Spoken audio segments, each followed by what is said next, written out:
41 से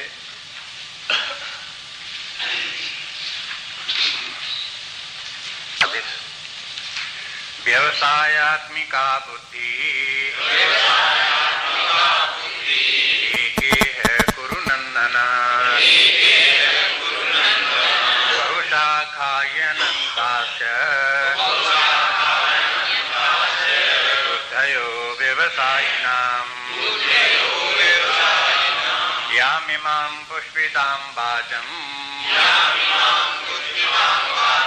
प्रवदन्ति अपि पश्चितः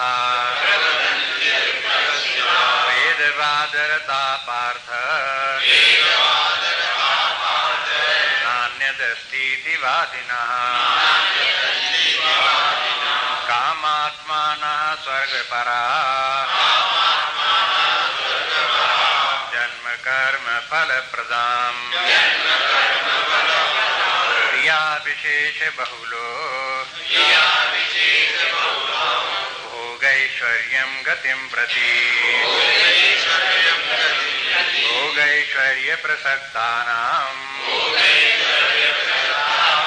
दया प्रतचेतसां व्यवसायात्मिका बुद्धिः एके है समासौ न विधीयते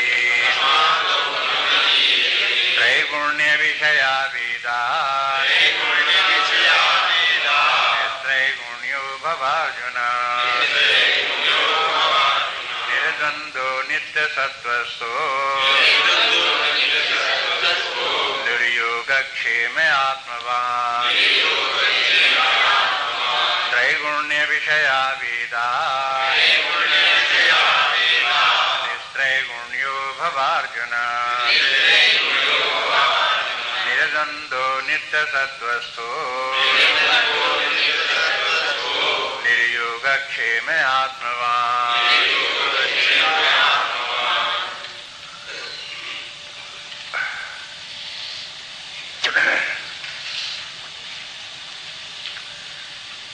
स्मरण करें, अभी विचार चल रहा था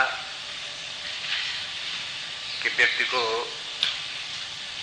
अधर्म छोड़ करके धर्म के मार्ग पर चलना चाहिए, लेकिन धर्म के मार्ग पर भी आगे बढ़ने पर ज्ञात होता है कि इसकी अपनी सीमाएं हैं और आध्यात्मिक विकास और आगे करने के लिए व्यक्ति को निष्काम कर्मयोग की ओर आगे बढ़ना चाहिए और अपने जीवन का लक्ष्य स्वर्ग न बना करके आत्मज्ञान या परमात्म ज्ञान रखना चाहिए। इसमें धर्म के मार्ग में क्या दोष हैं या क्या कमियां हैं, वो यहाँ पर जितना अच्छा भगवान ने बता दिया, ये गीता में अन्यत्र कहीं नहीं मिलेगा और दूसरे ग्रंथों में भी एक साथ ऐसे नहीं मिलेगा कि धर्म में कमियां क्या है। रामचरितमानस में भी नहीं मिलेगा और दूसरे ग्रंथ जो है उपनिषद इत्यादि उनमें भी नहीं मिलेगा। इसमें बहुत सुंदर ढंग से ये बता दिया गया एक ही स्थान पर कि धर्म में क्या क्या कमियां हैं। इसलिए इन श्लोकों का अध्ययन इस दृष्टि से करना चाहिए कि धर्म के अधिकारी कौन है और वो अधिकार कब व्यक्ति का निवृत्त हो जाता है। धर्म की शिक्षा किन लोगों को देना चाहिए,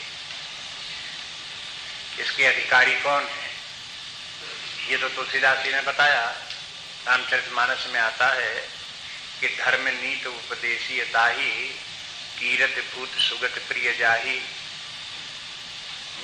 तो बात हो गई नहीं है कि धर्म नीति उपदेशी ताही कीरत भूत सुगत प्रिय जाही।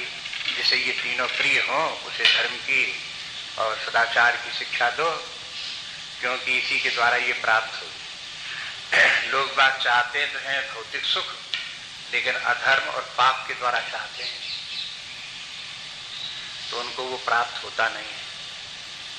ऊपर से लगता है कि धन उन्हें प्राप्त हो गया तो हो गए सुखी, लेकिन ऐसे सुखी नहीं होते हो। उनकी परीक्षा करके जिन लोगों ने देखी तो देखा कि धन तो उन्होंने बहुत प्राप्त कर लिया, पद बहुत प्राप्त कर लिया, लेकिन दुख बढ़ गया, घटा नहीं।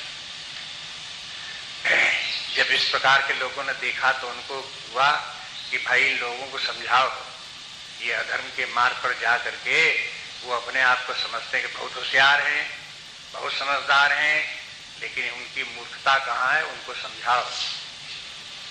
मूर्खता कर रहे हैं, हम तो बड़ी होशियारी कर रहे थे, लोगों को ठग रहे थे, धोखा दे रहे थे, चोरी कर रहे थे, बेईमानी कर रहे थे, मिलावट कर रहे थे, घुसखोरी कर रहे थे, इससे बड़ा काम क्या हो सकता है? खूब धन से तो आ रहा, बिना परिश्रम के आ रहा है, कितना अच्छा है। कहा कि कर बहुत अच्छा रहे हो तुम, लेकिन उसके बाद जो तुमको सब इकट्ठा होगा ये तुमको ऐसा दुख देगा, ऐसा दुख देगा कि नरक में भी ठौर नहीं मिलेगा। कहा नरक नरक किसने देखा है? कहा देखो तुमको नरक दिखाते हैं। इसी जीवन में, भौतिक जीवन में ही, शरीर छोड़ने के बाद तो नरक बात की बात है। तुम अपने इसी जीवन में देखो, दूसरे लोग तुम्हारी निंदा कर रहे हैं, पुलिस वाले तुम्हारे चक्कर काट रहे हैं, ढूंढ रहे हैं तुमको, कहाँ गायब हो, कब तुमको पकड़ पावे, पकड़ लिए तो देखो तुमको जेल में भेज रहे हैं। ये तो तुम्हारे इसी जीवन में तत्काल ही तुम देख लो किस प्रकार से ये नरक तुम्हारे लिए तैयार है। और तुम जो सामान इकट्ठा करके, धन संपत्ति इकट्ठा करके बैठे हो, ये तुम्हें रात में सोने नहीं देता। तुम्हें जो रात में नींद नहीं आती वो क्यों नहीं आती? मालूम है तुम्हें? तुमने जो कुछ इकट्ठा किया है वो अधर्म के द्वारा इकट्ठा किया है, इसलिए तुम्हारे मन में शांति नहीं है, और शांति नहीं तो तुम्हें नींद नहीं आती। एक व्यवहार में भी कहते हैं कि देखो क्या हो गया कि नींद हराम हो गई। नींद हराम के माने क्या है? कि ऐसे कर्म किए, ऐसी अवस्था में पहुंच गए कि अब नींद नहीं आती। अब जिसको नींद ना आवेगी तो कोई सुख की बात है ये, बड़ा सुखी है। अब वो कोई अहंकार करे मैं इतना सुखी हूं, इतना सुखी हूं कि मुझे नींद तक नहीं आती है, तो ये कोई बात हुई सुख की? ये सुख नहीं है, ये तो जो है वो दुख ही है, मिथ्या अहंकार इस प्रकार का कि मैंने इतना कर लिया। इसलिए ऐसे लोगों को धर्म की शिक्षा दो, उनको दोष दिखाओ कि देखो तुम्हारे अधर्म में कहाँ दोष है। फिर व्यक्ति जागृतावस्था की तो ये बात रही, रात में जब सोता है और मान लो नींद आ भी गई उसकी, तो उसके कोई स्वप्न, कोई बड़े प्रिय स्वप्न थोड़े दिखाई देते हैं उसको, सुखदायी स्वप्न थोड़े दिखाई देते हैं। जो अधर्म का आचरण करते हैं उनके चित्त के ऊपर ऐसे संस्कार बनते हैं, ऐसी वासनाएं बनती हैं कि उस समय सोते समय उसको भयंकर स्वप्न दिखाई देते हैं। अगर स्वप्न में किसी को बड़े बड़े अजगर सांप दिखाई दे, सिंह दिखाई दे, उसकी गर्जना सुनाई दे, तो अब ये जो है ये एक प्रकार से कहना चाहिए सांकेतिक सूचना है कि तुमने अपने जीवन में कहीं पाप कर्म किए हैं और भय लग रहा है तुमको उससे। ये मनोविज्ञान जो है वो, मन की गहराई जो है वो सांकेतिक सूचना भी देता है। अगर तुम्हें स्वप्न में दुख हो रहा है तो समझो कि यह उसी का परिणाम है। और स्वप्न में अगर ये दिखाई दे कि पुलिस ने घेर लिया है और हम छत के ऊपर चढ़ के भाग रहे पुलिस से बचने के लिए, और छत पर से कूद पड़े और पैर टूट गए, तो ये किस बात की सूचना है? ये तो साक्षात सूचना है कि तुमने पाप कर्म जीवन में जागृत अवस्था में किए हैं, उन्हीं का फल स्वप्न में भी तुम भोग रहे हो। इसलिए जो है ये सब ऐसे नहीं कह सकते हो कि नरक नहीं है। इसी जीवन में जागृतावस्था में भी नरक है और स्वप्नावस्था में भी नरक है। शरीर धारण कियो तो भी दुख भोगो, और शरीर जब स्वप्नावस्था देख रहे हो तो स्थूल शरीर से हमारा संबंध छूट गया, उस समय भी तुम दुख भोग रहे हो। तो क्या अभी समझ में नहीं आया कि स्थायी रूप से जब शरीर छूट जाएगा ये, तो जैसे स्वप्न में दुख भोग रहे हो वैसे स्वप्न में दुख नहीं भोगने पड़ेंगे? कौन सी असंभव बात है? उस समय भी दुख भोगने पड़ेंगे। वो जो समय दुख भोगने पड़ेंगे उन्हीं को नरक कह देते हैं। वैसे नरक तो जागृतावस्था में भी है, स्वप्नावस्था में भी है, और सुषुप्ता उसके बाद जब मरने के बाद में भी है, मरणोपरांत भी नरक है। तीनों अवस्थाओं में है, क्योंकि नरक का संबंध जीव से है। जीव नरक का सुख भोगता है, शरीर नहीं भोगता है। जीव को नरक का दुख भोगना पड़ता है, जीव को ही स्वर्ग का सुख भोगना पड़ता है, और जीव के साथ में सदा उसकी वासनाएं रहती हैं। ये वासनाएं कारण शरीर जीव के साथ रहते हैं, जीव के साथ उसका मन रहता है, बुद्धि रहती है। जिस प्रकार की मन बुद्धि है, जैसी उसकी वासनाएं हैं, वैसे भोग उसे भोगना पड़ते हैं। वही जीव शरीर से स्थित होकर के जब बाहर व्यवहार करता है तो जागृतावस्था में अपने पापों का फल, पुण्यों का फल भोगता है। जब सो जाता है तो स्वप्नावस्था में स्वप्न देखता है, तो केवल शरीर से संबंध नहीं रहा, वासनाएं तो रही रही, मन बुद्धि तो रही रहे, ये फिर उस स्वप्नावस्था में भी सुख दुख का भोग कराते हैं। जब उसका शरीर छूट जाए, मर जाए, तो भी जीव सूक्ष्म शरीर, कारण शरीर को धारण किए हुए एक शरीर से दूसरे शरीर में जाएगा, और बीच में जहां कहीं रहेगा प्रेत योनि में होगा, तब भी उसे सुख दुख का अनुभव होगा। ये कोई असंभव बात नहीं। प्रमाण इसका जो स्वप्न, इसका प्रमाण है कि बिना स्थूल शरीर के भी सुख और दुख मिलते हैं। इसलिए ये बात जो है, ये है धर्म का जो रहस्य, किस आधार पर सिद्धांत है धर्म का, ये समझना चाहिए खूब अच्छी तरह से, स्पष्ट रूप से। और जो समाज में जो लोग नहीं समझते इस बात को, उनको साफ साफ समझाना चाहिए कि देखो यहाँ तुम्हारी गलती है। इस प्रकार से धर्म का आचरण करना कोई फिजूल नहीं है। चाहे धर्म के मार्ग पर चल करके व्यक्ति को लाख करोड़ रुपए न मिले, 1500 में उसका काम चलता हो, एक बार ही खाने को मिलता हो, तो वो ज्यादा सुखी बजाय इसके कि करोड़ों रुपए इकट्ठा किए हुए है और फिर खाने के लिए तरसता है, खा नहीं सकता है, पेट के भीतर जाता नहीं है, बीमारी लगती है, दिमाग खराब होता है, अशांति होती है। तो ऐसे ऐसे धन से क्या फायदा? आप देखोगे कि निर्धन व्यक्ति जो है, आपसे जो और लोग जिस प्रकार के हैं उसे चौगुना खा लेते हैं। और जिन लोगों को अपने कमरे में, बेडरूम में कूलर लगा करके और एसी फेसी लगा करके भी जिनको की नींद नहीं आती, वो तो वहां इस दशा है। और वे लोग जो है इस प्रकार के दरिद्री लोग, वे लोग सड़क के ऊपर फुटपाथ पर पड़े हुए और सर्दी में भी सो रहे, गर्मी में भी सो रहे, मच्छर काट रहे हैं तो भी सो रहे हैं। हाँ, खूब नींद आ रही है उनको। क्या बात है? अंतर क्या है? ये देखो, समझो, इसको ध्यान दो। ये तो सामने प्रत्यक्ष है, कोई ऐसी थोड़ी का आपको बड़ी दूर की बातें बताई जा रही हों जो आपके लिए बड़ी मुश्किल हो, कभी समझ में आने वाली नहीं है। इसलिए इसको धर्म धर्म का विवेक तो प्रारंभिक है और बड़ी मोटी बुद्धि में भी समझ में आ जाता है। थोड़ा सा ध्यान दे तो उसको समझ में आ जाएगा धर्म धर्म में अंतर क्या है। और फिर बात यह है कि अर्जुन तो सारे जीवन जो है धर्म के मार्ग पर चलता रहा, और युधिष्ठिर के कहने से वो अगर कभी अपने मन में उसको भले ही अधर्म की बात आई हो तो युधिष्ठिर ने अधर्म के मार्ग पर नहीं जाने दिया, निरंतर धर्म की शिक्षा देते रहे। लेकिन अर्जुन धर्म के मार्ग पर चलते हुए भी पहले अध्याय में आपने देख लिया ये विषाद योग कहां से आ गया। माने धर्म व्यक्ति को शोक से निवृत्त नहीं कर सकता, अगर कर सकता होता तो अर्जुन को शोक न होता। ये धर्म की कमजोरी है।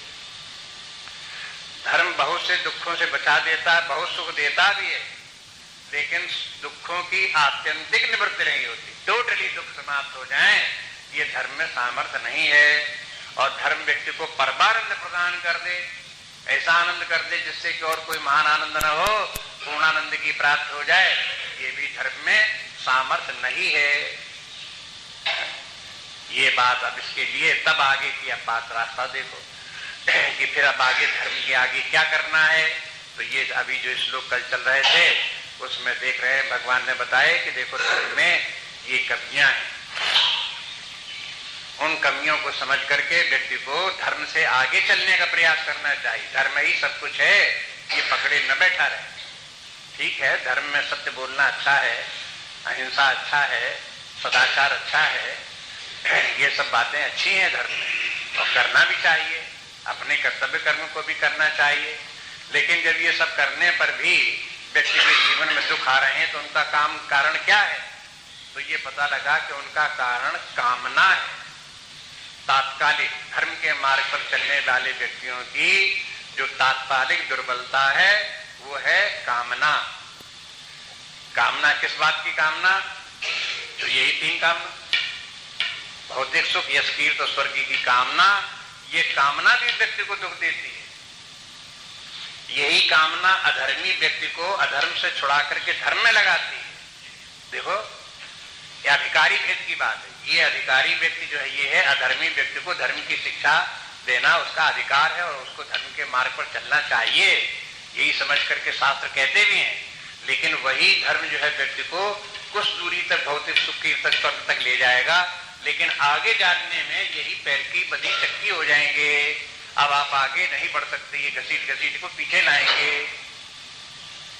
ये इनका कामना का दोष है ये। इसलिए अब आगे और बढ़ना चाहते हो तो इन तीनों की कामना छोड़ो, तब आगे बढ़ो। एक बार एक छोटा बच्चा स्कूल में भर्ती कर दिया गया, एक दर्जे में 2 दर्जे में पढ़ा, एक दर्जे में पढ़ा उसने, और पढ़ने के बाद साल भर हुआ तो उसका इम्तिहान लिया गया। उसे पता ही नहीं था इम्तिहान क्या होता है। बहरहाल इम्तिहान हो गया, परीक्षा हो गई, पास हो गया, दूसरी कक्षा में पहुंच गया। अब ये हुआ कि जाओ तुम दूसरी कक्षा में बैठो, वहां तुम्हें दूसरी अध्यापिका पढ़ाएंगी। अब बच्चा क्या कहने लगा, नहीं नहीं हम तो यहीं रहेंगे, हम तो इसी कक्षा में बैठेंगे, हम दूसरे में नहीं जाएंगे। ये हमारी अध्यापिका बहुत अच्छी हैं, ये हमारी बहुत अच्छी हैं, ये खूब हमको बढ़िया खिलाती हैं, खूब खिलाती हैं, हम तो यहीं रहेंगे, हम नहीं दूसरी कक्षा में जाएंगे। अब ये बच्चे के साथ क्या समस्या है? परीक्षा तो पास हो गया, दूसरे कक्षा का अधिकारी हो गया है, लेकिन दूसरे कक्षा में जा नहीं रहा। ये हेसिटेशन क्यों है? माने ऐसा भी होता है, जो व्यक्ति जहां जिस स्तर पर होता है उस स्तर पर ही उसको अच्छा लगने लगता है और अटैचमेंट हो जाता है।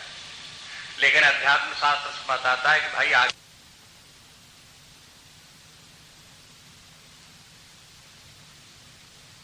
बढ़ते रहो, अटैचमेंट लिए मत बैठे रहो। अगर पहली कक्षा की कमरे का अटैचमेंट लिए रहोगे, अध्यापिका के साथ अटैचमेंट बनाए रहोगे, तो दूसरी कक्षा में कैसे जाओगे, कैसे उसे पढ़ोगे? ऐसी अगर धर्म अच्छा है लेकिन धर्म में अटैचमेंट हो गया, बस धर्म के आगे कुछ नहीं, तो बस धर्म ही भर रहेगा। और धर्म के मार्ग पर चलने वाले, धर्म का आचरण करने वाले व्यक्तियों को जो जीवन में दुख आदि होते हैं वो भी सहन करने पड़ेंगे। आप समस्त दुखों से छुटकारा थोड़ा पाएंगे। इसलिए धर्म से आगे बढ़ने के लिए जो धर्म में कमियां हैं वो तो भगवान ने बता दी कि देखो कोई व्यक्ति धर्म के मार्ग पर चल करके मुक्त नहीं हो जाता। धर्म के मार्ग पर चलने वाले व्यक्ति का जो विकास, आध्यात्मिक विकास है, वो कोई निर्बाध नहीं रहता, वो अवरुद्ध हो जाता है, आगे बढ़ नहीं पाता। नेहा विक्रम नासोस्ति कह करके कह दिया। दूसरी ये भी कह दिया, धर्म के मार्ग पर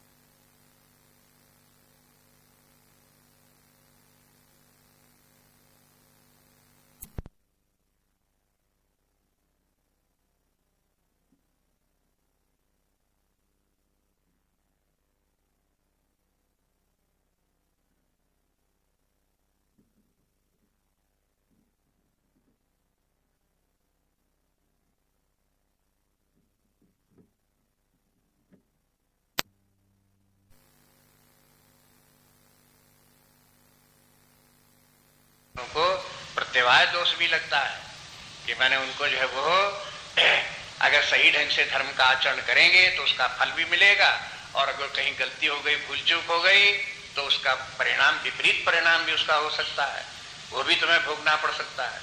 इसलिए जो है प्रत्यवाय जो है वो धर्म के मार्ग में है, उससे भी बचने के उपाय। फिर कहते हैं कि देखो एकाग्रता भी लाओ। एकाग्रता मन में जो एकाग्रता जो है वो धर्म के मार्ग पर चलने वालों की बुद्धि एकाग्र नहीं होती। व्यवसायत्मिका, निश्चयात्मिका एकाग्र बुद्धि धर्म के चलने पर नहीं होगी। धर्म से ऊपर उठोगे तब एकाग्र बुद्धि आएगी। इसलिए आप देखोगे यही बात पर रिपीट करते रहते हैं, इनका संबंध आगे पीछे जोड़ते रहो। 6वें अध्याय में भगवान कहते हैं, अर्जुन ने कहा कि भाई आपने जो ये बताया ध्यान योग का अभ्यास करने के लिए आपने बताया, ये तो बड़ा मुश्किल है, मन एकाग्र नहीं होता, ये तो आंधी तूफान की तरह से चलता है, इसको बांध कर रखना बहुत मुश्किल है, ये अर्जुन ने बोला। तो भगवान क्या कहते हैं, कैसे ये होगा? वैराग्येण तो अभ्यास है न, वैराग और अभ्यास से होगा। वो वैराग्य क्या चीज है? यहां देखो ये बताते हैं, मन में जो एकाग्रता नहीं आई वो वैराग्य की कमी से आई। वैराग्य के माने केवल ये है कि इन तीनों का राग छोड़ दो तो वैराग्य। जब भोले भगवान के वैराग्य का अभ्यास करो तब तुम्हारे मन में एकाग्रता आएगी। तो जो सूत्र यहाँ चल रहा है वही आगे तक बराबर चलता रहेगा। पूरे गीता शास्त्र में देखो तो उसी एक बात का प्रतिपादन नाना प्रकार से अलग अलग प्रसंगों में बार बार उसका होता रहेगा। उसी की। अब अगर वहां देखना हो कि वैराग्य किसे कहते हैं, तो यहाँ आकर के देखो कि धर्म में जो बुद्धि अटक गई है और उससे आगे नहीं बढ़ रही है, धर्म के द्वारा जो कुछ प्राप्तव्य है उतने ही मात्र से संतुष्ट बैठे हो, तो ये तुम्हारी जो है बुद्धि की अटकन, आसक्ति, इसको दूर होना चाहिए। इसको दूर कर देना ही वैराग्य है। इसलिए वैराग्य के बिना एकाग्रता नहीं आती। राग होगा तो एकाग्रता नहीं। चाहे इस लोक में रहो तो भी नाना प्रकार की कामनाएं भौतिक सुख की होंगी। कीर्ति भी अगर व्यक्ति को हो तो और कीर्ति और कीर्ति और कीर्ति की कामना व्यक्ति को बनी ही रहती है, उसमें भी संतोष नहीं होता, कामना बनी रहती है। और स्वर्ग में भी जाकर के व्यक्ति की कामनाओं का अंत नहीं होता।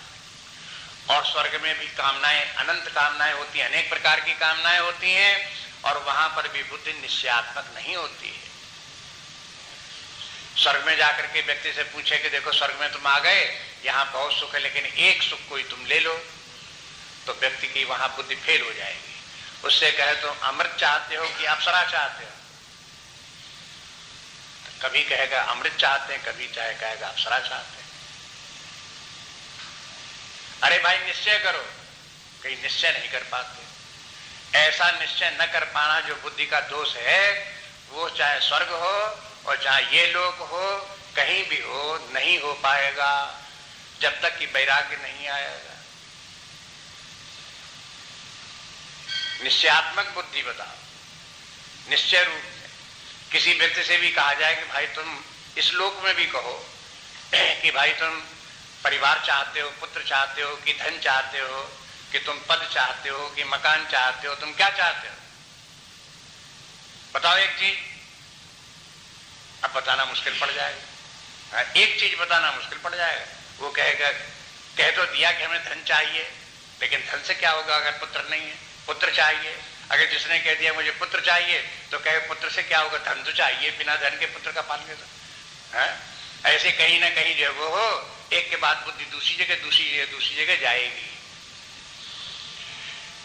ये बात कोई जो है ये अपने अध्यात्म ग्रंथों में नहीं है। ये बात जिन्होंने अर्थशास्त्र पढ़ा होगा वो भी वहां पर वांट्स, डिजायर्स, ये शब्द आते हैं और फिर उनका बड़ा विस्तृत वर्णन है। कहाँ? इकोनॉमिक्स में, अर्थशास्त्र में। और फिर अर्थशास्त्र में ये होता है कि देखो हर व्यक्ति की अनेक कामनाएं होती हैं और उन अनेक कामनाओं में एक दूसरे के साथ संघर्ष होता है। ये सब उसमें वर्णन है। अर्थशास्त्र में आप देखो तो बड़ा सुंदर वर्णन है। और एक नहीं, अर्थशास्त्री तमाम हो गए हैं, उन सब ने उनकी परिभाषाएं दी हैं, डिफिनीशंस दी हैं। और फिर उनके जब अनंत कामनाएं व्यक्ति की हों तो उसमें व्यक्ति को क्या करना चाहिए और कैसे उसकी ज्यादा संतुष्टि कैसे होगी, कामनाओं की पूर्ति कैसे होगी, ये खूब विवेचन अर्थशास्त्र में है। और वहां से भी ये पता लगता है कि अर्थशास्त्र की एक परिभाषा, रॉबिन्स करके एक हुआ अर्थशास्त्री, उसने परिभाषा ये दी कि अर्थशास्त्र के माने अनंत कामनाएं और उनकी संतुष्टि के बीच में जो संघर्ष है उसी का कैलकुलेशन इकोनॉमिक्स है। अनंत कामना, अगर एक कामना हो तो अर्थशास्त्र को प्रॉब्लम न होती। वहां तो कामनाएं तो अनंत और उनकी पूर्ति के साधन सीमित। अनंत कामनाएं और उनकी पूर्ति के सीमित साधन और उन दोनों के बीच में तालमेल, इसी का नाम अर्थशास्त्र। अब तालमेल कैसे हो? प्रॉब्लम। अनंत कामनाएं, सीमित साधन और फिर उनका कैसे व्यक्ति को संतोष हो, बन गया अर्थशास्त्र। अब लेकिन जो है अर्थशास्त्र ये नहीं कहता कामनाओं को छोड़ दो, क्योंकि वो भौतिक शास्त्र है, इसलिए ये नहीं कह सकता कि तुम कामनाओं को छोड़ दो। ये कहेगा कि इन कामनाओं की मेरिट लिस्ट बनाओ, जो ज्यादा प्रबल कामना हो उसकी पूर्ति के लिए कार्य करो, जो कम कमजोर कामना उसको पीछे छोड़ दो। और फिर हर कामना की फिर एक वो ग्राफ रेखा बनाएगा और कहेगा देखो जो कामना चलती है तो पहले जैसे पूर्ति होती जाती, व्यक्ति को सुख होता जाता है, एक स्तर पर आकर के प्लेटो आ जाता है और उसके बाद फिर और वस्तुएं को प्राप्त होती जाती, तो कामनाएं जो फिर उसकी पूर्ति नहीं होती, सुख नहीं होता कामनाओं की पूर्ति से, बल्कि दुख होने लगता है। तो ये ग्राफ इस प्रकार से ऊपर जा करके फिर नीचे की तरफ चलने लगता है। तो ये तो सब बताएगा अर्थशास्त्र, लेकिन अर्थशास्त्र ये नहीं कहेगा कि कामनाओं को त्याग दो। लेकिन अध्यात्म शास्त्र ये कहता है कि कामनाओं को त्यागा जा सकता है और त्याग देने में ही कल्याण है। तो ये अब यहां से जो बात आगे चलती कि धर्म के मार्ग पर चलो और कामनाओं का त्याग करो।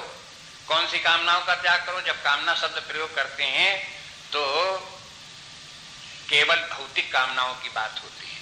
बस ये कामना, चाहे भौतिक सुख, शब्द स्पर्श रूप रस गंध का है, ये भौतिक सुख है। और फिर दूसरे की तो स्वर्ग, इन्हीं को कामना कहते हैं और कोई कामना नहीं। लेकिन जब परमात्मा की कामना करने लगते हैं तो फिर वो कामना नहीं है। देखो, कामना शब्द का प्रयोग रूढ़ अर्थ में प्रयोग किया जाता है। कामना के माने भौतिक कामना, परमात्मा की प्राप्ति की कामना, आत्मज्ञान की कामना कामना नहीं है। क्योंकि कामना जो होती है अप्राप्त वस्तु की प्राप्ति की कामना कामना होती है। जो वस्तु व्यक्ति के पास प्राप्त है उसकी कामना कामना नहीं कहलाती। वहां पे एक शब्द और प्रयोग करते हैं, उसका नाम है ज्ञान। ज्ञान शब्द भी अपने स्थान पर रूढ़ है। ज्ञान के माने आत्मज्ञान, परमात्मा ज्ञान, परमात्मा की प्राप्ति, परमात्मा का ज्ञान। परमात्मा का ज्ञान ही परमात्मा की प्राप्ति, प्राप्ति शब्द प्रयोग कर दिया वहां। लेकिन आप देखोगे अप्राप्त वस्तु की प्राप्ति जैसा नहीं है, क्योंकि आत्मा तो अपना ही स्वरूप। इस बात को बराबर याद रखो कि आत्मा परमात्मा अपना ही स्वरूप, वही हमें। तब उसकी प्राप्ति कैसे होगी? तो उसकी प्राप्ति ऐसे नहीं होगी जैसे अप्राप्त वस्तुओं की प्राप्ति होती है। इसलिए कैसे होगी? वो ज्ञान के द्वारा होगी। जहां जान गए कि वही हमें, हो गई प्राप्ति। मानो जब तक नहीं जानते तब तक वही हम होते हुए भी अप्राप्त थे। अपने आप को जान गए तो माने हमें अपने आप को, आत्मस्वरूप अपने आप को प्राप्त हो गया। इसलिए ज्ञान शब्द रूढ़ है आत्मज्ञान के लिए। इसी प्रकार से कामना शब्द रूढ़ है भौतिक कामनाओं के लिए। ये सब भौतिक कामना है। स्वर्ग भी भौतिक कामना है, इसे अभौतिक मत समझना। तीनों लोग जो है भौतिक है, ये भी स्वर्ग लोग भी भौतिक है, नरक लोग भी भौतिक है, मृत्यु लोग भी भौतिक है, ये सब भौतिक है। इसलिए ये तीनों जो जितने भी हैं, ये तीनों सुख जो है, ये तीनों कामनाएं जो है, ये भौतिक कामना है। इन्हीं कामनाओं को कामना कहते हैं। जब कामनाओं की त्याग बात कही जाए तो शब्द का प्रयोग कहां करेंगे? इन्हीं के लिए। उसमें परमात्मा को नहीं जोड़ेंगे, आत्मा को नहीं जोड़ेंगे। इसलिए कहेंगे कामना का त्याग, वैराग्य। और जब कहेंगे ज्ञान, तो ज्ञान के माने दुनिया भर का ज्ञान नहीं, बस आत्मा का ज्ञान, परमात्मा का ज्ञान, वही ज्ञान ज्ञान है। आगे शब्द यहाँ ज्ञान भी है, विज्ञान भी है।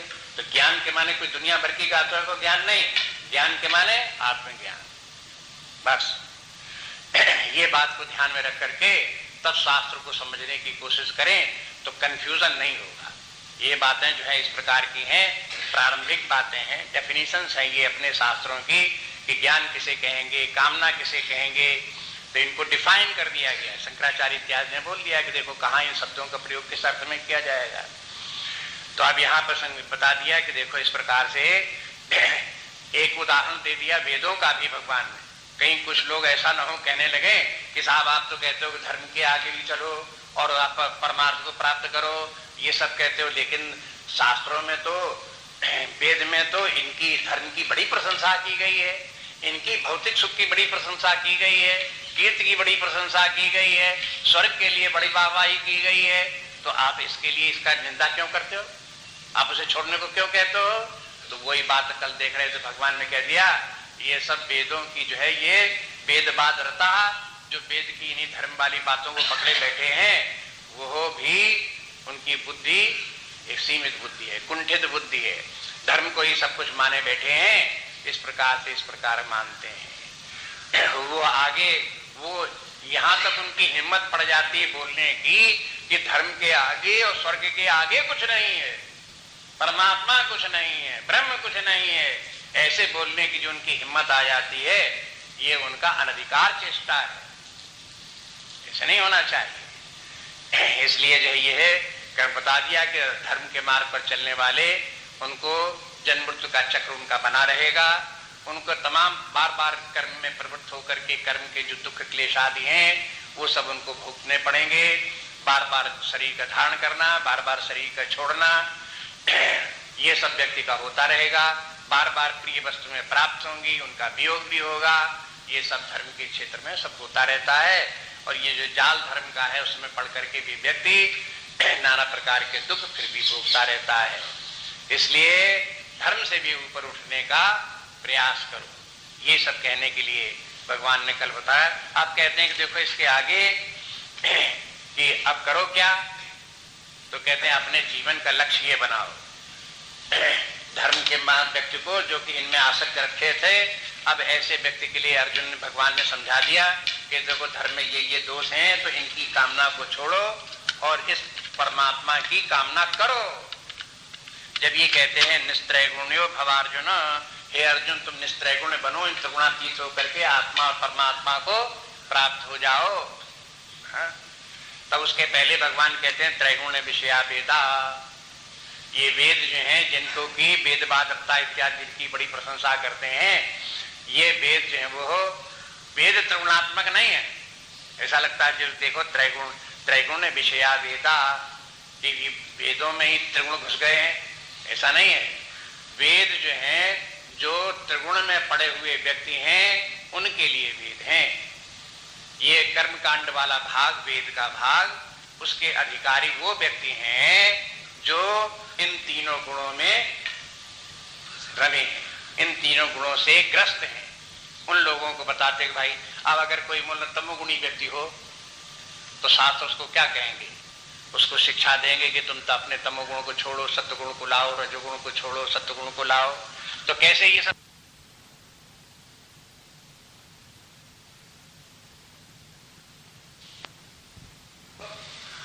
जिनका के स्वभाव, जिनकी की वासनाएं त्रिगुणात्मक हैं, उन लोगों के लिए वेद है।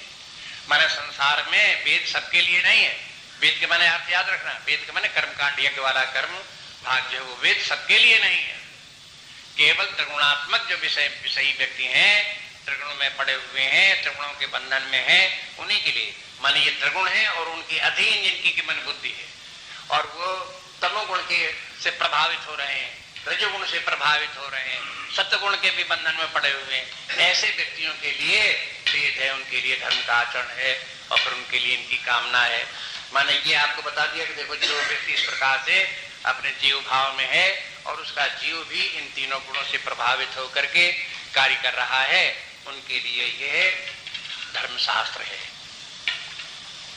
इसके माने यह है कि त्रैगुण्य विषया वेदा, तो माने केवल इन्हीं के लिए है। और अगर जो व्यक्ति इसमें से तीनों गुणों के बाहर निकल गया हो, आत्मज्ञान में आ गया हो, परमात्मा ज्ञान में आ गया हो, तो उसके लिए कर्मकांड, धर्म की शिक्षा व्यर्थ है।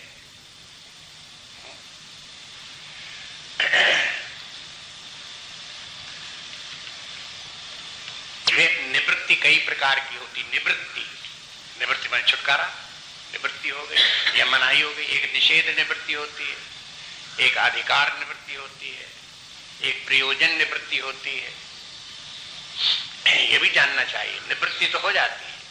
जैसे एक व्यक्ति गृहस्थ है, उसके लिए गृहस्थ धर्म जब तक वो 50-60 वर्ष का है, जब तक उसके पुत्रों का विवाह नहीं इत्यादि नहीं हुआ, जब तक उन्होंने अपने गृहस्थ जीवन को स्वीकार नहीं कर लिया, तब तक जो उनका पिता है वो गृहस्थ है और उसे गृहस्थ धर्म का पालन करना चाहिए।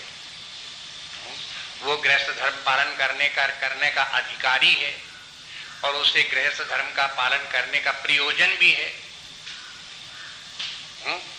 लेकिन जहां उसके बाद उसकी आयु अधिक हुई और गृहस्थी के उसके कार्य पूरे हो गए, तब उसके बाद वो गृहस्थ धर्म का जो है वो निषेध हो जाता है, उससे निवृत्त हो जाता है।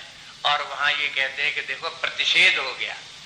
प्रतिषेध के माने क्या हो गया कि जो उसका गृहस्थ धर्म था उसका प्रतिषेध हो गया, मनाही हो गई। अब तुम्हारा गृहस्थ धर्म नहीं है।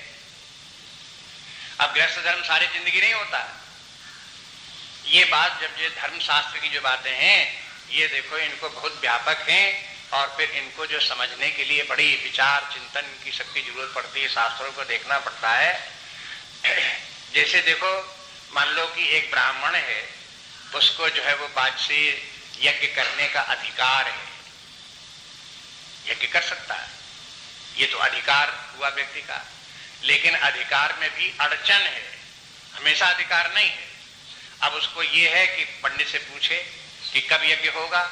अब वो बताए कि इस महीने में नहीं, इस महीने में होगा, इस महीने में नहीं, इस महीने में होगा, इस तारीख को नहीं, इस तारीख को होगा। तो जब वो बताएगा तब तो होगा, और बाकी दिनों में उसका प्रतिषेध है। वो ही कहे कि हमें तो अधिकार है यज्ञ करने का, हम तो ब्राह्मण, हम तो कर सकते हैं। कहते कर सकते हो, लेकिन बस उसके बाद जब बता दिया इन दिनों में नहीं कर सकते हो, तो वहां उसका प्रतिषेध हो गया। इसलिए ये भी समझना पड़ता कहां धर्म है और कहां धर्म का प्रतिषेध है। बहुत मोटा उदाहरण ले लो, अगर मान लो कहीं कोई व्यक्ति कर्मचारी रहा, किसी दफ्तर में काम करता रहा, कारखाने में काम करता रहा और किसी अधिकारी पद के ऊपर रहा, तब तक उसके अंडर में जितने लोग थे उनको उसे डांटने का अधिकार था, उसको सस्पेंड करने का अधिकार था, उसकी अटेंडेंस भरने का अधिकार था। लेकिन जब वो रिटायर हो गया तब आप कहो इनको डांटो, इनको सस्पेंड करो, कर सकता है? क्या हो गया? प्रतिषेध हो गया, उसका अधिकार समाप्त हो गया। ऐसी धर्म एक अधिकार है, तो उसके सीमा भर तो वो धर्म व्यक्ति कर सकता है, लेकिन जहां उसका अधिकार नहीं रह जाता वहां वो धर्म का कार्य नहीं कर सकता। दूसरी बात, ये प्रयोजन का भी प्रतिषेध हो जाता, प्रयोजन निषेध। प्रयोजन के माने धर्म का जब तक प्रयोजन होता है तब तक व्यक्ति वो धर्म पालन करता है। जैसे गृहस्थ का मैं आपको उदाहरण बताया, तो गृहस्थ का जब तक प्रयोजन होता है तब तक गृहस्थ धर्म का पालन किया जाता है। जब वो प्रयोजन पूरा हो जाता है तब उसका वो निषेध हो गया, है? उसको मनाही हो गई कि अब तुम गृहस्थ धर्म पालन करने के अधिकारी नहीं हो। अब कोई व्यक्ति जब एक गृहस्थ धर्म उसका पालन हो गया, पूरा हो गया, 60 वर्ष के बाद, 65 वर्ष के बाद, 70 वर्ष के बाद, अब वो दोबारा विवाह करे कि अब हम दोबारा गृहस्थी एक चालू करेंगे, फिर संतान उत्पन्न करेंगे और फिर जो हम गृहस्थी बनाएंगे, तो ये क्या है? अनधिकार चेष्टा है। ये अब उसका जो है, जो उसका गृहस्थ का जो धर्म था वो एक सीमा तक था, वहां उसका पूरा हो गया। अब ये सब कार्य कर रहा है तो वो धर्म नहीं है, अधर्म है। इसलिए धर्म कहां कहां तक धर्म है और कहां तक धर्म नहीं है, इसको देखो। फिर जो धर्म के द्वारा व्यक्ति का ये होता, धर्म का पालन करने से व्यक्ति का तमोगुण रजोगुण दूर होता है, सत्वगुण बढ़ता है। लेकिन सत्वगुण के साथ थोड़ा रजोगुण धर्म में भी रहता है, इसीलिए तो दुख होता है। अगर रजोगुण व्यक्ति में न हो तो दुख नहीं हो सकता। समस्या ये दुख कौन देता है? रजोगुण देता है, ये पहचान है। अगर किसी को कभी किसी घटना घटित होने से दुख हो तो उसे समझ लेना चाहिए कि अभी रजोगुण बरकरार है और वो हमको अभी दुख दे रहा है। तो धर्म का काम क्या है कि पहले रजोगुण को जहां तक हो सके घटा ले, लेकिन उसके बाद रजोगुण को जब और घटाने की बात होती है तब वो धर्म के बस की बात नहीं है। इन तीनों की कामना का त्याग करके धर्म करने से जो शेष रजोगुण रह गया वो भी दूर होकर के सत्वगुण और बढ़ेगा। कामनाएं रजोगुण को बढ़ाती रहती। अब इसको जोड़ो, रजोगुण का संबंध कामनाओं से है। किन कामनाओं से? कामना शब्द जब बोलते हैं तो भौतिक कामना, ये भौतिक कामनाएं व्यक्ति के रजोगुण को बढ़ाती रहती हैं। रजोगुण बढ़ता रहेगा, व्यक्ति दुखी होता जाएगा। अब इस बात को अपने आप विचार कर लेना चाहिए, न समझ में आवे तो और डिस्कस कर लेना चाहिए, शास्त्रों को और देख लेना चाहिए। गीता में भी आगे 3रे अध्याय में फिर आ जाएगा, भगवान बोलते हैं कि देखो कामेश क्रोधेश रजोगुण समुद्भवा। ये कामेश क्रोधेश, काम कहां से आया? क्रोध कहां से आया? क्रोध में दुख भी आ गया। इसलिए कामेश क्रोधेश कहां से उत्पन्न हुआ? रजोगुण समुद्भवा, ये रजोगुण से उत्पन्न है। ये काम जब तक, यानी कामनाएं जब तक रहेंगी रजोगुण बढ़ता रहेगा। रजोगुण होगा तो ये कामनाएं छूटेंगी नहीं। दोनों बातें, माने इनसे ये रजोगुण बढ़ता, रजोगुण से कामनाएं प्रबल होती हैं। इसलिए रजोगुणी स्वभाव को ये कीर्ति की कामना बनी रहेगी, और कामना छूट जाए तो कीर्ति की कामना बनी रहेगी। स्वर्ग की कामना बनी रही, तो ये कामना बना रहने के माने रजोगुण है, और ये कामना रहती है तो रजोगुण पड़ता भी है। तो इसलिए कामेश क्रोधेश रजोगुण समुद्भवा, कामनाएं जो उत्पन्न हुई तीनों प्रकार की ये रजोगुण से उत्पन्न हुई। और रजोगुण से दूसरा रजोगुण का काम क्या है? परिणाम स्वरूप कि दुख होगा। जो दुख है वो रजोगुण के कारण है। कोई कभी कभी व्यक्ति समझते हैं तमोगुण के कारण दुख होता है, तो ऐसे नहीं है। तमोगुण दुख का कारण नहीं, तमोगुण जड़ता का कारण। व्यक्ति की बुद्धि जड़ हो जाएगी, ठस हो जाएगी, पत्थर हो जाएगी, ये तमोगुण का लक्षण है। लेकिन रजोगुण व्यक्ति को दुख देता है और सत्वगुण व्यक्ति को सुख देता है। जब सत्वगुण होता है तो उसे सुखानुभूति होती है। जितना ही व्यक्ति प्रसन्न रहता है, सुखी रहता है, उतना ही ज्यादा जो है वो सत्वगुण ही समझ। और सत्वगुण में मन संतुलित भी रहता है। संतुलित के माने अनुकूल प्रतिकूल परिस्थितियां रहती हैं तो दोनों स्थितियों में प्रसन्न रहता है। उस प्रसन्नता की बात सत्वगुण में। और अगर कभी व्यक्ति को दुख ज्यादा होता है, बहुत दुख होता है, बहुत सुख होता है, तो ये रजोगुण का लक्षण। रजोगुण का लक्षण विक्षेप, कभी सुख कभी दुख, तो ये विक्षेप भी रजोगुण का कारण है। लेकिन जब प्रसन्नता बराबर रहे, बुद्धि की मन साम्यावस्था व्यक्ति की रहे, तब ये सब जो है उसके व्यक्ति का जो है वो सत्वगुण की अधिकता है। और जब तीनों गुण सत्व से भी आगे निकल जाए है, तो फिर व्यक्ति जो है वो आत्मज्ञानी है, परमात्म ज्ञानी है, और उसको फिर कहीं कोई बंधन नहीं, जन्म मृत्यु का उसको चक्र नहीं, कहीं किसी प्रकार का क्लेश नहीं, कोई दुख नहीं, सबसे छुटकारा उसका हो गया। अब यहाँ एक तो भगवान ने कहा कि अर्जुन तुम त्रिगुणातीत बनो, और त्रिगुणातीत बनने में बात ये हुई कि तब ये बात भी आई सत्व का क्या हो। अगर मान लो हमने अभ्यास करते करते सत्व बढ़ा लिया तो सत्व को भी छोड़ो, तो भगवान बोले देखो सत्व को भी छोड़ो। अगली पंक्ति में क्या लिखा है? नित्य सत्वस्था, नित्य सत्वस्था, नित्य सत्वस्थ रहो। ये नित्य सत्वस्थ के माने ये नहीं कि नित्य सत्वगुण में ही रहो। जब त्रिगुणातीत हो गए तो यहां रहने की बात ही नहीं है। अर्थ लगाओ, एक और तो कहते भगवान त्रिगुणातीत हो जाओ, नित्य सत्वस्थ रहो, तो सत्व में तो लौट करके फिर आ गए। तो कोई बात है इसमें समझनी पड़ेगी, क्या रहस्य है इसका? तो ये सत्व जो होता है ये दो प्रकार का सत्व है। एक सत्व निर्वृत्त सत्व है और दूसरा वृत्त्यात्मक सत्व है। वृत्त्यात्मक जहां मन बुद्धि में वृत्तियां उत्पन्न होती हैं, ज्ञान की वृत्तियां उत्पन्न होती हैं, उदारता की वृत्तियां उत्पन्न होती हैं, दूसरे लोगों को सहायता इत्यादि करने की वृत्तियां होती हैं, करुणा की वृत्तियां होती हैं, तो ये सत्वगुण से होती है। तो ये वृत्त्यात्मक सत्व है। और एक वो सत्व ये है जबकि सत्व जो ये व्यक्ति को आत्मज्ञान प्रदान करके और शांत हो जाता है, जिसमें की वृत्तियां नहीं होती हैं। इस प्रकार का जो सत्व है उसको कहते हैं नित्य सत्व। जहां वृत्तियां उत्पन्न होने वाली वो नित्य सत्व नहीं है।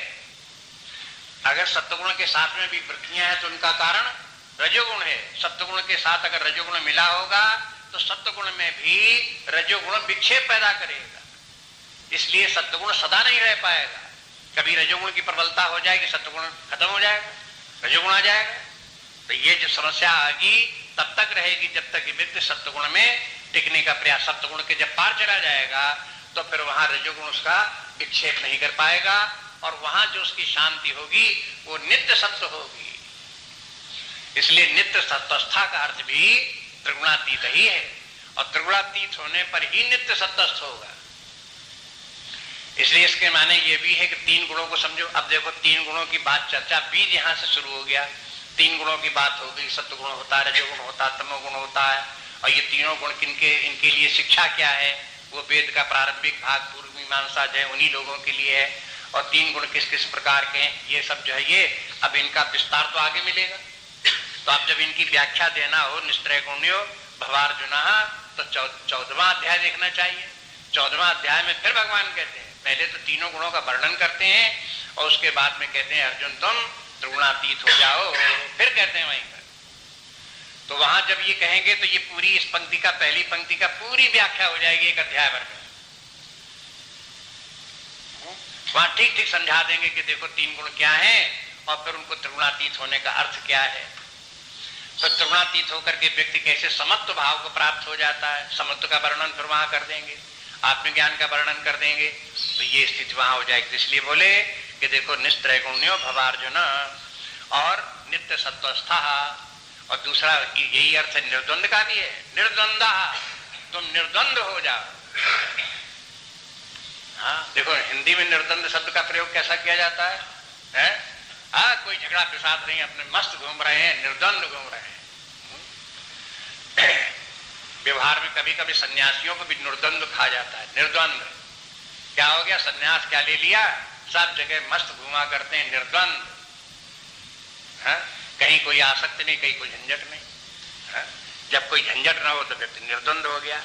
जहां झंझट रहे, फिसाद रहा, झगड़ा रहा, वहां तो द्वंद है। फिर वैसे जब तो युद्ध होता है तो एक द्वंद युद्ध होता है। जब दो आदमी हो तभी तो युद्ध हो। अगर मान लो एक आदमी लड़ने के लिए तैयार खड़ा है लेकिन दूसरे वाला आया ही नहीं तो द्वंद कहां से हो? सामने जो आने वाला था, जिसके ललकार रहे थे, वो सबने आए ही नहीं तो द्वंद कहां से? अकेले थोड़ी द्वंद हो जाएगा। द्वंद के माने दो दो दो दो दो दो जहां कहीं हो तो उसे द्वंद कहेंगे।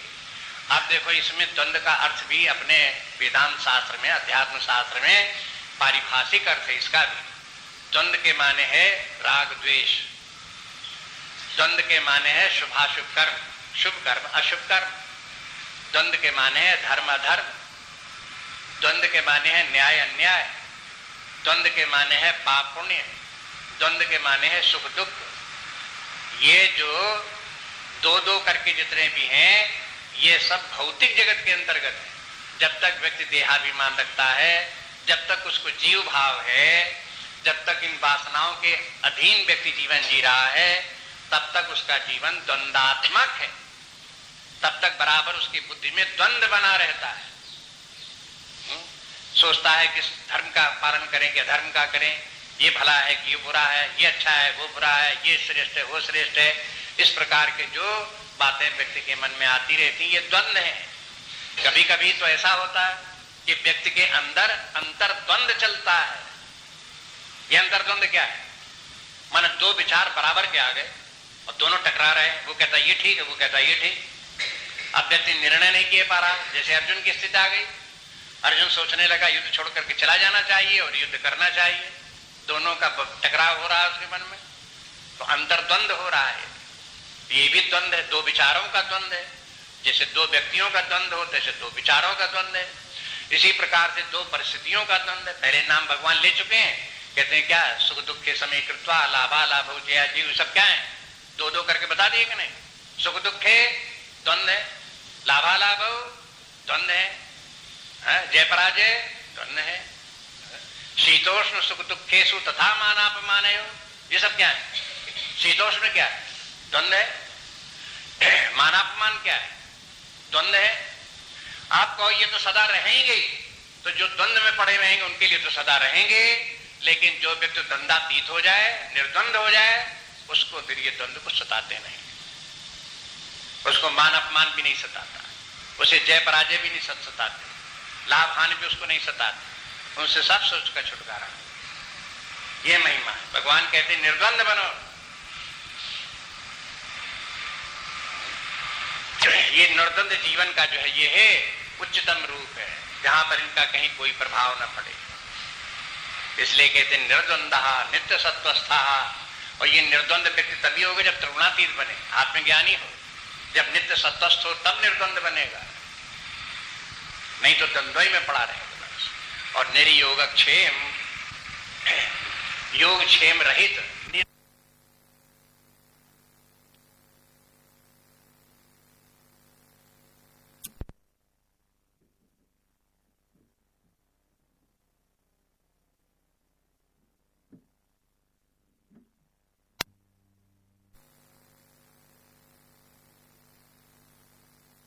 इनकी भी चिंता मत करो। योग के माने क्या है? अप्राप्त वस्तु की प्राप्त करने की चिंता या प्रयास, योग। क्षेम के माने जो कुछ प्राप्त है उसकी रक्षा में लगे रहो, ये क्षेम। संसारी लोगों को यही करना पड़ता है। उनको बहुत सी वस्तुएं हमेशा अप्राप्त बनी रहती हैं, उन अप्राप्त वस्तुओं के प्राप्त करने में वो जुटे रहते हैं। तो ये योग होता है। और जो कुछ उनको प्राप्त हो गया उसको रखाए रहो, बचाए रखो, नष्ट न होने दो, चोर न ले जाए, बदमाश न ले जाए, सरकार न ले जाए, कहीं इससे बचाओ कहीं उससे बचाओ, उसको बचाए रखो, धन को बचाए रखो, सम्मान को बचाए रखो, प्रतिष्ठा को बचाए रखो, पद को बचाए रखो, स्वर्ग को बचाए रखो, सब बचाए रखने के लिए सब ये सब के सब इनके बचाए रखने की इच्छा, इनकी रक्षा करो, क्षेम है ये सब। अब जब व्यक्ति जहां पहुंच गया, इनके सबके पार पहुंच गया, तो ये तो क्षेत्र वो क्षेत्र है जहां पर व्यक्ति को ये जो शरीर धारण करने के लिए योगक्षेम, अपने मन बुद्धि को शांत स्वस्थ रखने के लिए योगक्षेम, ये सब के सब उसके लिए जरूरत ही नहीं है। अब आप उनकी स्थिति में भाव पहुंच करके वहां क्या योगक्षेम, न कोई योग की समस्या न क्षेम की समस्या। और अगर कोई पहले संदेह करे कि भगवान हम तो योगक्षेम छोड़ करके आत्मज्ञानी हो गए, तो फिर शरीर कैसे चलेगा, जीवन कैसे चलेगा, तो भगवान कहते उसकी जिम्मेवारी हमारी है। अब ये देखो, ये तो परोक्ष बात है। जब भगवान कहते देखो ये जिम्मेवारी हमारी, वेदांत क्या कहता है कि देखो अब जिम्मेवारी हमारी, हमारी के माने आत्मा की। जो व्यक्ति शरीर जीव सबसे पार करके आत्मभाव में पहुंच गया, आत्मभाव में स्थित रहने वाला, तो आत्मा ही सबका योगक्षेम भान करेगा, बुद्धि नहीं करेगी, कर्म नहीं करेगा, आत्मबल से ही उसकी सबका योगक्षेम चलेगा।